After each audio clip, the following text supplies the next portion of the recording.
2027학년도 세종과학예술영재학교 바로 이 SASA 입시의 판이 완전히 바뀌었습니다. 그래서 오늘은요, 이 변화의 핵심을 정확히 꿰뚫어보고 합격으로 가는 가장 확실한 전략이 뭔지 그 지도를 한번 그려보려고 합니다. 그럼 본격적으로 한번 시작해 볼까요? 일단 숫자부터 보시죠. 이게 세종영재학교 경쟁률인데 확 떨어진 게 보이실 거예요. 2025학년도에 7.52대 1이었는데 바로 다음 해에 5.8대 1까지 꽤 많이 내려갔죠. 그럼 이거 좋은 거 아닌가? 이렇게 생각하실 수도 있어요. 경쟁률이 낮아졌으니까 합격하기 더 쉬워진 거 아닐까? 글쎄요, 과연 그럴까요? 이 질문이 바로 오늘 우리가 풀어야 할 가장 중요한 숙제입니다. 그래서 이 질문에 대한 답을 찾기 위해서 오늘 이 5가지 순서로 입시의 판도를 완벽하게 분석하고 여러분과 함께 승리하는 전략 지도를 완성해 보겠습니다. 자, 첫 번째 순서입니다. 과연 입시라는 전쟁터가 어떻게 바뀌었는지 그 새로운 풍경부터 살펴보시죠. 이 경쟁률이 왜 떨어졌냐? 그 진짜 이유는 바로 허수 지원자들이 빠져나갔기 때문이에요. 그러니까 의대 가려고 그냥 스펙 쌓으러 지원했던 학생들이요. 그 결과가 뭐냐? 이제는 정말 이공계 연구자가 되겠다고 마음먹은 이 핵심 지원자들만의 찐 경쟁이 시작됐다는 뜻입니다. 이게 그냥 우연히 일어난 일이 아니에요. 세종영재학교가 아주 강력한 장치를 마련했거든요. 만약 졸업하고 의대에 지원한다? 그러면 받았던 교육비랑 장학금 다 토해내야 하고요. 심지어 학교생활기록부에서 핵심적인 연구활동 기록을 싹 지운 아주 평범한 버전으로만 떼어줍니다. 추천서 당연히 안 써주죠. 이건 뭐 이공계에 올인할 학생만 오라는 아주 강력한 시그널인 겁니다. 그렇다면 세종영재학교가 이렇게까지 하면서 찾고 싶어하는 그 핵심 지원자는 도대체 어떤 학생일까요? 그 해답은 학교가 추구하는 핵심 철학 안에 숨어 있습니다. 여러분, 이 단어는 꼭 기억하셔야 합니다. 바로 창의 융합. 이게 무슨 뜻이냐면요. 그냥 수학, 과학만 잘하는 게 아니라 깊이 있는 과학 지식에다가 인문학이나 예술 같은 다른 분야의 생각들을 합쳐서 완전히 새로운 방식으로 문제를 해결하는 그런 인재를 말하는 거예요. 모든 평가 과정이 바로 이 창의 융합이라는 키워드를 중심으로 돌아갑니다. 정말 재밌는 건 이 창의 융합이라는 철학이 구체적으로 3가지 평가 기준으로 나뉜다는 점이에요. 첫째, 당연히 수학과 과학을 깊이 있게 잘해야 하는 수월성. 둘째, 과학을 인문, 예술과 연결할 줄 아는 융합 소양. 그리고 마지막으로 혼자만 잘난 게 아니라 함께 협력하고 사회에 기여할 줄 아는 인성과 리더십.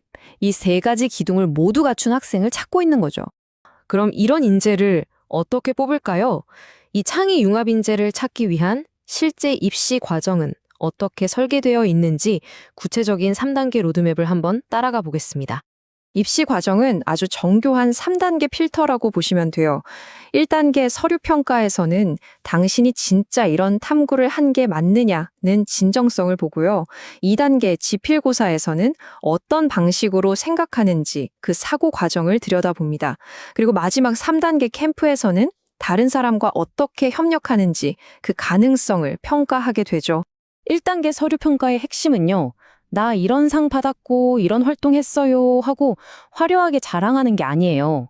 그게 아니라 내가 이런 지적 호기심이 생겨서 이렇게까지 깊게 파고들어 봤습니다 하는 여러분만의 진솔한 탐구 스토리를 보여주는 게 훨씬 더 중요합니다. 그래서 진짜 중요한 포인트는 뭐냐면요. 여러분의 학생부 세특 있죠?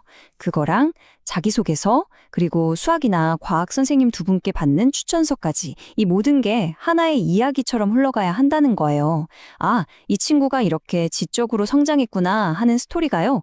특히 자소서 쓸 때는 내가 뭘 했다 이게 아니라 그걸 어떤 과정을 거쳐서 했는지, 그리고 그 과정에서 나의 융합 능력을 어떻게 보여줬는지를 어필하는 게 핵심입니다. 자, 이제 2단계로 넘어가 볼까요? 지필평가는요, 많은 학생들이 오해하는 부분이 있어요. 이건 빨리 푸는 속도 경쟁이 절대 아닙니다. 얼마나 논리적으로 완벽하게 그리고 글로 잘 설명해내는지를 보는 시험이에요.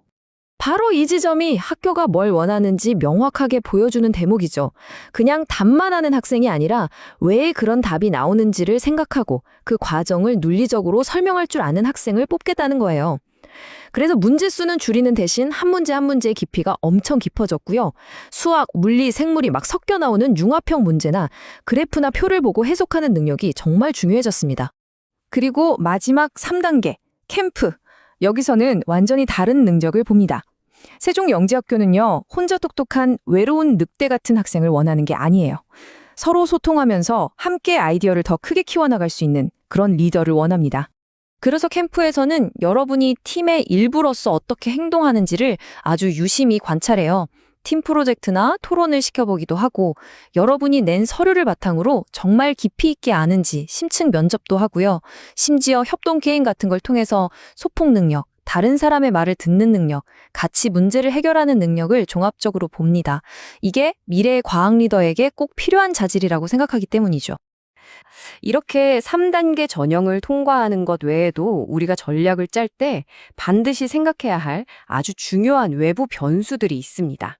그중에서 가장 강력한 변수가 뭐냐면요. 바로 이 지역 인재 우선 선발 제도입니다. 숫자를 한번 보세요. 전체 정원 84명 중에 절반이 훌쩍 넘는 45명을 지역 인재로 먼저 뽑아요. 그런데 지역마다 할당된 인원수가 차이가 꽤 크죠? 이 표를 보시면 바로 아시겠지만 특히 세종시에 사는 학생들한테는 무려 10명이나 배정돼 있어요. 이건 다른 지역에 비하면 정말 압도적으로 유리한 조건입니다. 세종시 학생이라면 이건 엄청난 기회인 거죠. 반면에 학생 수가 가장 많은 서울, 경기, 인천, 이 수도권은 지역별로 쿼터가 딱딱한 2명씩이에요. 사실상 의미가 크지 않죠. 그래서 수도권 학생이라면 전략을 다르게 짜야 합니다. 지역 쿼터는 있고 이걸 제외한 나머지 39명을 두고 벌이는 전국 단위 경쟁에서 이기겠다는 생각으로 준비해야 합니다. 자, 그럼 지금까지 우리가 살펴본 모든 것들을 하나로 모아봅시다. 최종 합격을 위한 궁극의 필승 공식은 과연 무엇일까요? 결국 딱 3가지 핵심 전략으로 정리할 수 있습니다. 첫째, 융합으로 나를 표현하라. 나의 과학적 재능을 인문 예술적 생각과 연결해서 스토리를 만드세요. 둘째, 과정을 증명하라. 뭘 했다는 결과보다 어떻게 왜 했는지를 보여주는 게 중요합니다. 그리고 마지막 셋째, 협업을 배워라. 내가 팀을 이끌 수도 있고 다른 사람 말을 잘 들을 수도 있고 함께 아이디어를 키워나갈 수 있는 사람이라는 걸 보여줘야 합니다. 이제 여러분 손에는 합격으로 가는 전략 지도가 들려 있습니다. 세종영재학교가 그토록 찾고 있는 미래의 인재. 과연 여러분이 그 주인공이 될 수 있을까요?